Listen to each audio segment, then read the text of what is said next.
বিয়ানীবাজার, শ্রীমঙ্গল, হবিগঞ্জ ওই এলাকায়, আর এদিকে কুড়িগ্রাম জেলার রৌমারী যেদিকে চর এলাকা, প্রত্যন্ত এলাকা, সেদিক দিয়ে মূলত হচ্ছে। আর পার্বত্য চট্টগ্রামের যেদিকে জনবসতি নাই সেদিকে কিছুটা হচ্ছে। তো এটা প্রতিরোধ করার আমরা চেষ্টা করছি, দেখছেন প্রতিনিয়তই। সত্যি কথা বলতে আজকে সকালেও কিছু পুশিন হয়েছে, আমরা তথ্য পেয়েছি। আমাদের বর্ডারটা এত বিস্তৃত, আসলে প্রতিটি জায়গা তো গার্ড করা সম্ভব না। এজন্যই আমরা জনগণের সাহায্য চেয়েছি, আনসারের সাহায্য নিচ্ছি, পুলিশ এবং আপনারাও অনেক প্রত্যন্ত অঞ্চলে কাজ করেন। এটা নিয়ম বহির্ভূতভাবে কাজ হচ্ছে, এটা আমি আগেও বলেছি। সো আমরা চাই এটা যদি বাংলাদেশি নাগরিক হয় সেটা যেন একটা নিয়ম মাফিকভাবে আমরা হস্তান্তর গ্রহণের মাধ্যমে আমরা নিতে পারি।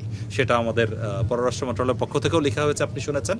তো আমরাও সার্বিকভাবে এই চেষ্টা করে যাচ্ছি এবং ফ্ল্যাগ মিটিং, প্রতিবাদ লিপি এবং এই ধরনের রুটিন যেগুলো আছে সেগুলো চলছে। সরাইলের আমাদের ওইদিকে ব্রাহ্মণবাড়িয়ার ওদিক দিয়ে কিছু হয়েছে। এক্স্যাক্টলি তথ্য আমরা নিচ্ছি, এখনও সঠিক তথ্য ওইভাবে পাই নাই। নিয়ে তাদেরকে জড়ো করে আমরা আরও বিস্তারিত হয়তো পরবর্তীতে আপনাকে জানাতে পারব। এতে করে আমাদের দেশে ভারতীয় যে অপরাধীরা আছে বা জঙ্গিরা আছে বা ইয়ে আছে, তারা কি ঢুকে যাওয়ার সম্ভাবনা আছে কিনা এই পুশিংয়ের সাথে? মানে সম্ভাবনা তো কোনো কিছুর সম্ভাবনাকে উড়িয়ে দেওয়া যায় না। হ্যাঁ, সব দিক থেকে সকল সম্ভাবনা রয়ে যায়। তবে আমাদের দেশের জন্য, জাতির জন্য ক্ষতিকর হবে এমন কোনো কিছু যেন না হয়, সেজন্যই আমরা জোরদার নিরাপত্তা নিশ্চিত করার চেষ্টা করছি।